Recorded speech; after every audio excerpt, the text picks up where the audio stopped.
డ్రింకులే తాగమని డబ్బిచ్చుంటే ఇవాళ 10 నిమిషాలు మాట్లాడడానికి బహుశా నా కంఠం పనికొచ్చి ఉండేది కాదు. నేను తరించాను అంటే నా తల్లి నాకు పెట్టిన భిక్ష, అమ్మ పెట్టిన మజ్జిగ. ఇవాళ పిల్లల్ని చూడండి, చాలా మంది పిల్లలు నాకు పెరిగొద్దు, నాకు మజ్జిగొద్దు. ఎప్పుడూ ఏం కావాలి? దిక్కుమాలిన బిర్యానీలు.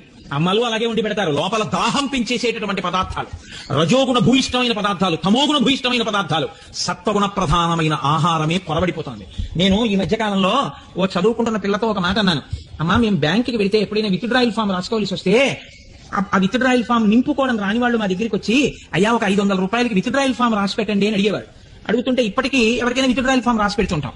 అలా ఇంకొక 8 ఏళ్ళో 5 ఏళ్ళో దాటిపోతే తెలియనటువంటి వాడు, ఈ తరం వాడు ఎవరైనా హోటల్కి వెడితే, ఎప్పుడో తప్ప హోటల్కి వెళ్ళడం అలవాటు లేని వాడు హోటల్కి వెడితే ఒక సహాయకుడిని తీసుకెళ్లవలసి ఉంటుంది బ్యాంకులో విత్డ్రాయల్ ఫామ్ రాసినట్టు. ఎందుకంటే వాడు ఇప్పుడు ఏమి చెప్పడం, మీకు ఓ కార్డు ఇస్తాడు, అది మీరు చదివారనుకోండి, అది ఏమిటో గోబీ మట్టారు, ఆలు పట్టారు, ఏదో లేకపోతే రోస్ట్ పన్నీర్. అంటే పన్నీర్ ఏమిటి, పులుసు ఏమిటి, పేర్లు ఏమిటి, ఏమిటో ఒక్కటి అర్థం కాదు. ఇటువాడిని చూస్తే ఏదో తింటుంటాడు, అటువాడిని చూస్తే ఏదో తింటుంటాడు. ఆ పేర్లా మనకి తెలియవు, అడిగితే బాగుండదు, వీడు ఎప్పుడు తినలేదులా ఉంది జీవితంలో అనుకుంటాడు. అందుకని తోడు ఎవరన్నా పిల్లని తీసుకెళ్లి ఆ పిల్ల చెవిలో మంత్రోపదేశం చేసినట్టు తాతగారండి వెన్న రాసిన రొట్టికే ఏమంటారండి దాన్ని, నాన్ అంట. నాన్ అంటే లేనిది, నిన్ను లేకుండా చేసేయగలిగినది, కాబట్టి దాని పేరు నాన్. అటువంటిది ఏదో మనం ఆర్డర్ ఇస్తే వాడు అవేవో పట్టుకొచ్చి అక్కడ పెడితే అది ఏం తినాలి, ఎలా తినాలి, అసలు ఆ కూర ఏమిటి, ఆ పులుసు ఏమిటి, అసలు ఆ పేరు ఏమిటి, ఏ పేరు చెప్తే ఏం చేస్తాడో, తెచ్చిన తర్వాత నువ్వేం తింటావో, ఏ ప్రాయశ్చిత్తం చేసుకోవాలో ఏమీ తెలియదు. పూర్వం ఏదో ఇడ్లీ, పెసరట్టు, ఉప్మా, పూరి ఉండేవి. వాడు కూడా పాపం చాలా సున్నిత మనస్కుడే. ఏ ఉన్నాయి అంటే ప్రతి వాడి దగ్గర గోత్రనామాలు చెప్పించుకున్నట్టు పూజలో ప్రతి వాడి దగ్గరికి వెళ్ళి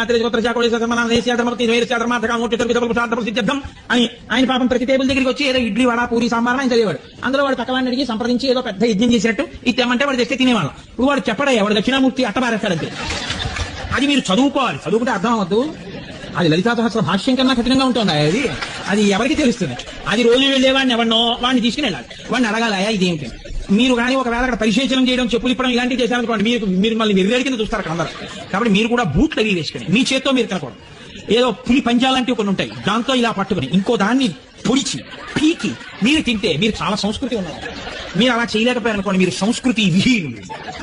ఏ జాతిలో ఇంటికి వచ్చిన వాళ్ళకి మజ్జిగిచ్చిన జాతిలో ఇది మన జాతి సంస్కృతి. వాళ్ళ పొరుగింటి పుల్లకూర రుచి, అక్కరలేనివన్నీ నెత్తికెత్తుకోవడమే. ఏది అసలు మన సంప్రదాయమో అది మనకు అక్కర్లేదు. అలా చెప్పిన తల్లులు లేవు, నన్ను క్షమించండి. నోర్మోయి బిర్యానీ ఏమిటే, అన్నం తిను, పప్పు అన్నం కలిపి పెడతాను తిను అన్న తల్లి లేదు. ఆవిడ అడిగింది, ఈవిడ అదో వండుతుంది. కాబట్టి పిల్లల్ని ఎందుకు అనాలి? పిల్లలు తప్పే ఉంది, అమ్మ వండి పెడితే వాళ్ళకి అలవాటు అవుతుంది. ఇది ఉంది, అక్కడ 103 కనపడుతున్నాయి, ఇది మార్చది అది మార్చిది, దానికే మనకి టైం లేదు, ఇంకా పిల్లలకి ఎక్కడ వండి పెడతాం మనం.